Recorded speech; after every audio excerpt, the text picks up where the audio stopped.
Y'all know I like to stay in the PeePeeBros subreddit threads. They are hilarious.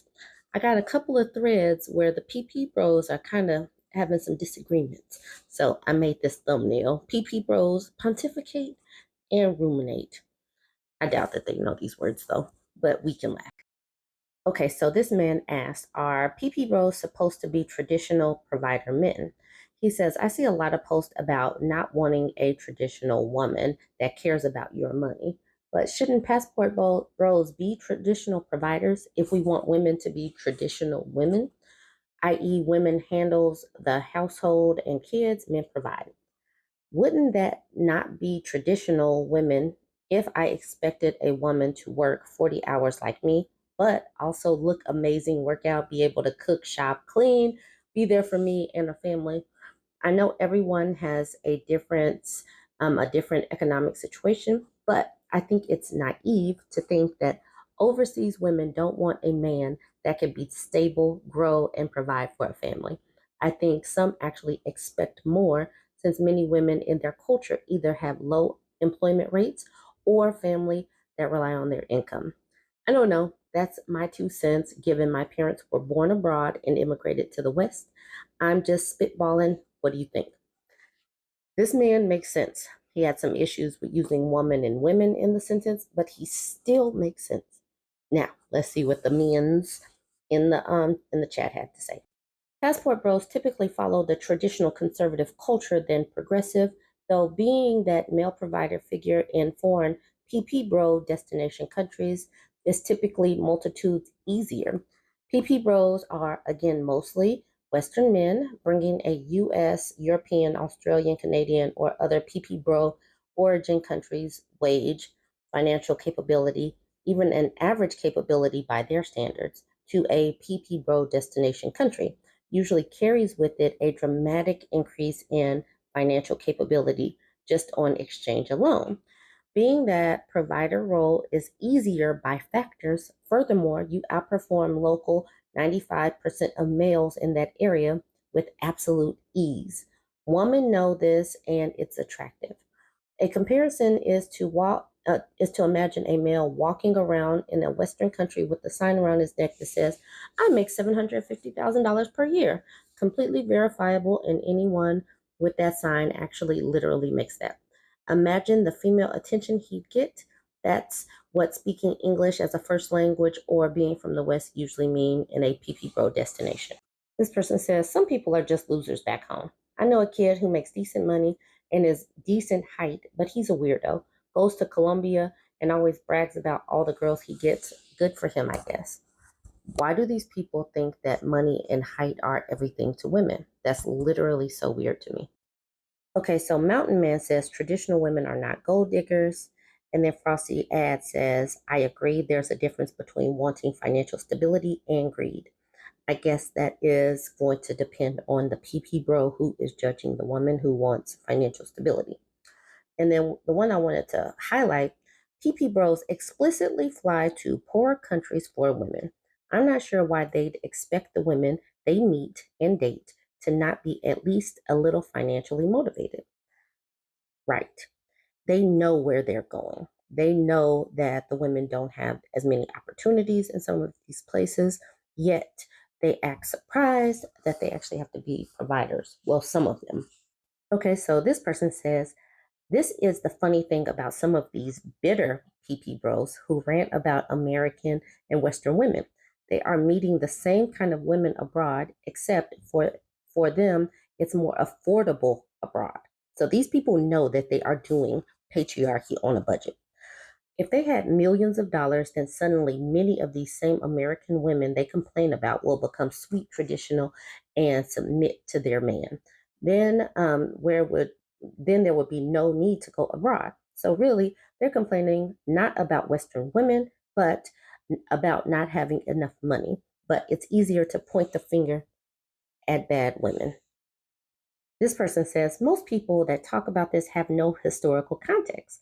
Providing traditionally does not mean wife does nothing. Women have always contributed labor and earned finances for the family. Only in the 50s did the pampered housewife ever be a thing, and it was for a short period of time. And it was typically for white women. It was not typically for the rest of us. Both men and women need to work. It's part of our ethics. Women work in the house primarily, but that also means running businesses and being advisors. Work is not just for things outside the house. Yet, they still don't look at women as equal. They don't look at women as partners. They still expect women to go work and still submit, the whole submissive provider situation. And then this person says, exactly. In many primitive nomadic cultures, women end up doing much more work than a man. That spoiled 1950s housewife lifestyle was a rare moment of prosperity driven by the early industrial revolution, and it will never be replicated on a large scale again. It's funny how women call the most privileged time in their history oppression because they can't appreciate a damn thing. If women don't do some form of work in a relationship, they will just take it for granted and be quick to leave. This man literally says, it's funny how women call the most privileged time in their history oppression because they can't appreciate a damn thing. Did women have choices back then, back in the 1950s? And this privilege, this privilege only applies to certain types of women, not all women, because some of us had to work and some of us have worked since our ancestors have been in this country. So, which women and why are they acting like women had choices in the matter? So, it's not just about working because we do work, but most of the work inside the home is unpaid, undervalued, and unappreciated. And then this man simply says, nah, going 50-50 doesn't make you less of a man, especially in this social media online dating era. If a woman loves you, she'll want to give to you anyway. I have a Filipina that buys me gifts, brings me food, stuff like that. So he's in his princess era. Someone says if it's between you and a similar guy who has a traditional mindset, she's going with the other guy, bud. He's like, no, women want a connection. Bunch of simps in here with no looks or game. She'll choose the guy that makes her feel something. And and the thing is, they just need to get on the same page. What do women want? Are they looking for traditional women? Or are they looking for modern women? If they're looking for traditional women, why is it that so many of them don't want to be a traditional man? Make that make sense. Y'all jump in and let me know what you think. Y'all, this next man says he is a preacher and a PP bro. Let's listen to his story. 6 reasons why I got a passport. This is why I went and got a passport. 1, I'm a fairly prominent minister in his 40s. I can't date through the church. I don't sleep through the church. Number 2, I like church women, but when they are at church, I'm at church usually doing something, so church visiting is out. Number 3, I was a single father with 3 girls. Joint custody is the greatest thing ever. My Monday is like 3 p.m. pickups, pick up kids, 4 p.m. get kids started on homework, 5 to 6 study, meditate, feed kids, 7 p.m. do a Bible study, 8 p.m. get kids ready for bed. It was a little hard with that kind of schedule to leave my kids at home and date. By Tuesday, it was the same schedule, only I work graves Wednesday through Saturday. It's working 8 to 16-hour shifts, wash, rinse, repeat. I don't know what this has to do with why he got a passport, but whatever. Number 4, I start dating online and I got a passport.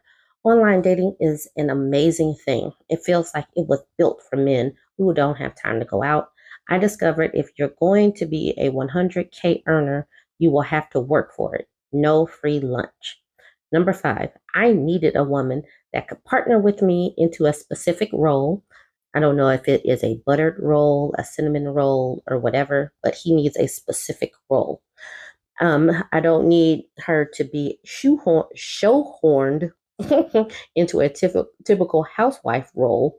Once again, I don't know if this is a typical housewife cinnamon roll or a buttered roll.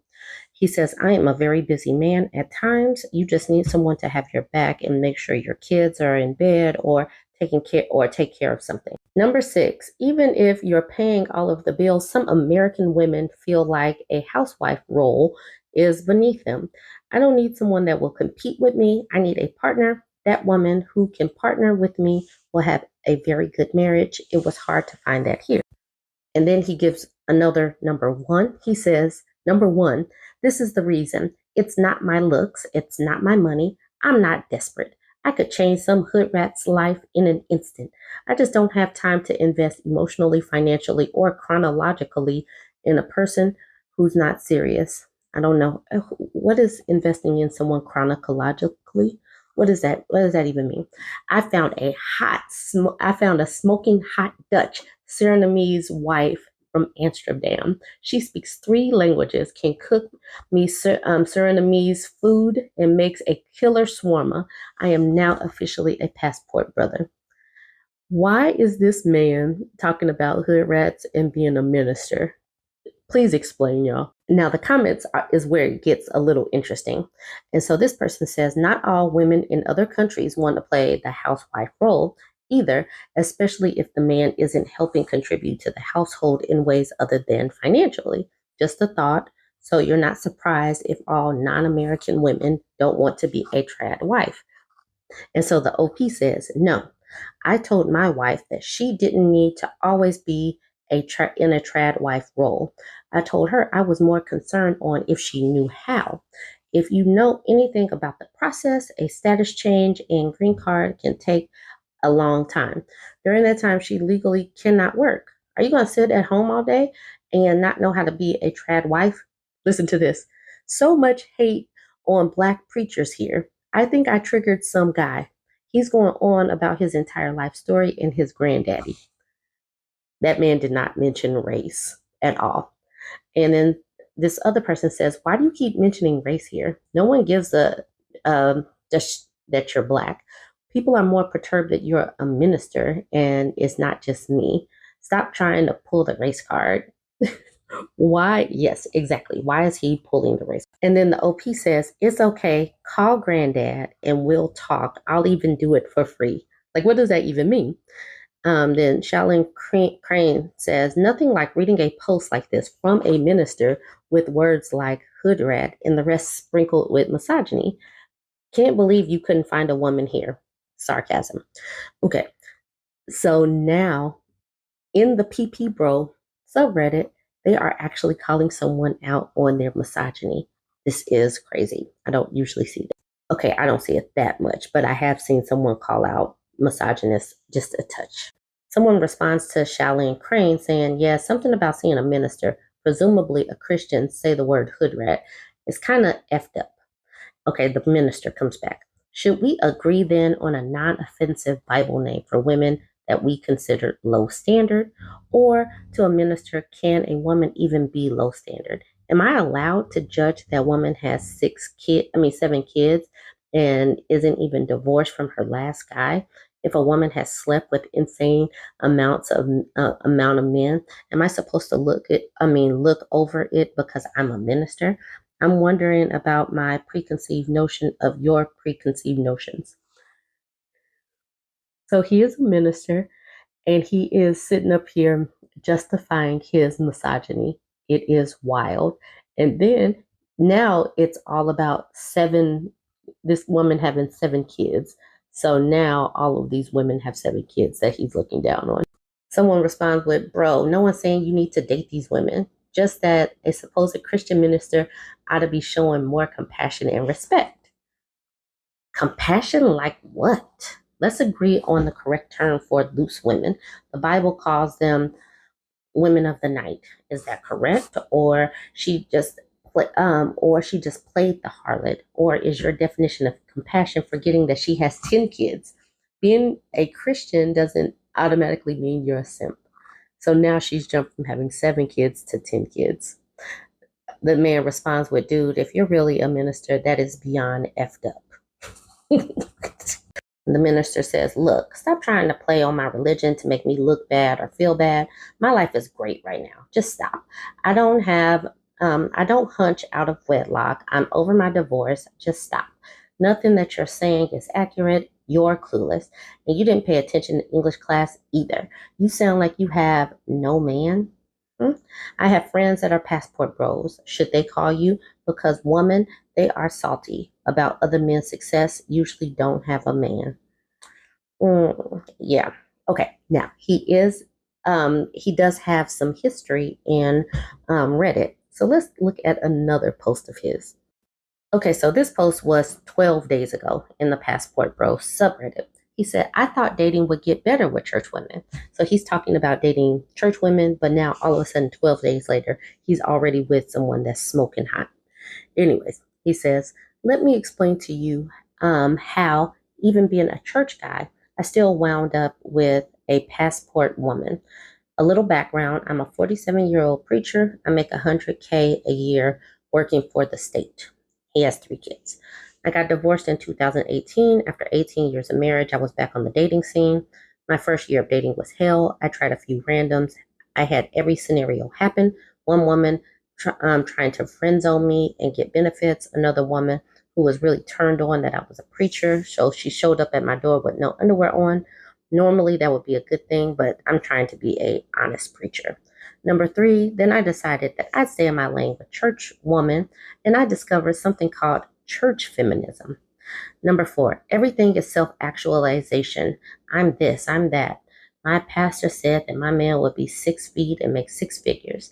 Dating some church women was weirder than dating women not in church at times.